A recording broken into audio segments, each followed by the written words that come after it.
तो आज का जो टॉपिक होने वाला है यूनिफॉर्म सिविल कोड। मैं हूँ रितेश सिंह। आज आप लोग के बीच हम यूनिफॉर्म सिविल कोड के बारे में चर्चा करने वाले हैं। काफ़ी कुछ यहाँ पे डिस्कस कर लेंगे। काफ़ी ज़्यादा चर्चा का विषय रहता है। हाँ, जैसे कि आप लोग को पता है कि हमारे देश में दो तरीके के कानून हैं यहाँ पे। एक तो क्रिमिनल है और दूसरा सिविल है यहाँ पे।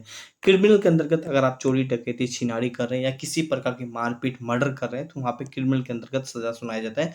क्रिमिनल के अंतर्गत हम यहाँ पे रखते हैं यहाँ पे, ठीक है। हाल ही का सिविल के अंतर्गत की बात करें, जमीन विवाद, शादी विवाह, बाल बच्चा पैदा करना, तो इन सभी को गए सिविल का रखा गया यहाँ पे, ठीक है। अब एक एक करके थोड़ा सा और आगे डिस्कस करें यहाँ पे। तो क्रिमिनल लॉ के हिसाब से देखिए तो सभी के लिए एक समान कानून है यहाँ पे। जैसे कि आप मर्डर करें, चोरी करें, चिनारी करें, तो इन सभी के लिए हमारे पूरे देश में बात करें मतलब एक जैसे कानून है। अगर मैं वही थोड़ा सा सिविल में जाए यहाँ पे तो गैस शादी, तलाक, बच्चा पैदा करना, गोद लेना, संपत्ति का बंटवारा करने के लिए हमारे देश में अलग अलग कानून बनाए गए धर्म के आधार पर।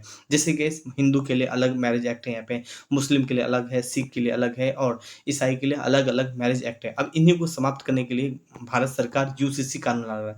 मगर यूसीसी के बारे में बात करें, भारत से पहले कई सारे देश में ऑलमोस्ट लागू हो चुका है। जैसे कि अगर बात करने वाले gas America, Pakistan, Bangladesh, Malaysia, तुर्की, इंडोनेशिया, मिस्र और आयरलैंड जैसे देशों में गैस समान नागरिकता संहिता का पालन किया जाता है यहाँ पे। अब हमारे देश भारत में भी इस कानून को लागू किया जाएगा यहाँ पे, है ना। बात करें यहाँ पे ये गैस ये जो प्रस्ताव है बीजेपी वाले ने सबसे पहले 2014 में रखा था, फिर 2019 में रखा था और फाइनली गैस अभी इलेक्शन है तो फाइनली ये कानून को क्या किया जाएगा, लागू करने की कोशिश किया जाएगा यहाँ पे, ठीक है। अब इससे बेनिफिट क्या होने वाला है, इससे बेनिफिट होने वाला है कि हिंदू हो, मुस्लिम हो, सिख, ईसाई, इन सभी को गैस एक कानून के अंतर्गत रखा जाएगा। अब आप शादी करें, शादी कीजिए, बंटवारा कीजिए, बाल बच्चा पैदा कीजिए, तो सभी के लिए एक कानून होगा। इससे बेनिफिट क्या होगा यहाँ पे, तो गैस ठीक है, इससे क्या बेनिफिट होने लगा, आप किसी भी धर्म में शादी वगैरह करते तो इजी तो होगा ही होगा।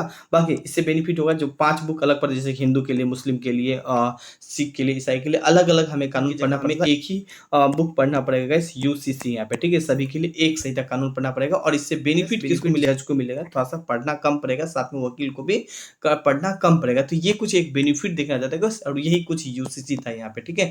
यूसीसी के मतलब गाइस यूनिफॉर्म सिविल कोड, मतलब सभी के लिए एक जैसे कानून होगा यहाँ पे, ठीक है। चाहे हिंदू हो, मुस्लिम हो, सिख हो, ईसाई हो, सभी के लिए एक कानून बनेगा यहाँ पे। अब ये नहीं कि मुस्लिम है या आप तलाक दे रहे हैं या आप हिंदू है तो अलग कानून है, सिख है तो अलग कानून है, ईसाई के लिए अलग कानून। आप मार्केट में जाओगे तो अलग अलग बुक भी मिलेगा, हिंदू मैरिज एक्ट अलग आपको आएगा, ठीक है, मुस्लिम मैरिज एक्ट अलग आएगा, तो सभी के लिए अलग अलग पढ़ना पड़ता था। यहाँ पे कहीं ना कहीं ये चीज लागू होने से काफी बेनिफिट भी है और सबका एक अपना अपना ओपिनियन, हमें हर धर्म को ख्याल भी रखना होता है, बट काफी सारा लागू करने से पहले काफी सारा डिफिकल्ट भी है। बट ये मैं आपका राय लेना चाहता हूँ, क्या यूसीसी लागू होना चाहिए देश में या नहीं लागू होना चाहिए। आप अपने अकॉर्डिंग कमेंट करके मुझे राय दे सकते हैं। Thank you, have a nice day. हम इसी तरह काफी सारा टॉपिक आप लोग के बीच लेके आते रहेंगे और आप मुझे इंस्टाग्राम पे भी रितेश 025 पे फॉलो कर सकते हैं। Thank you, have a nice day.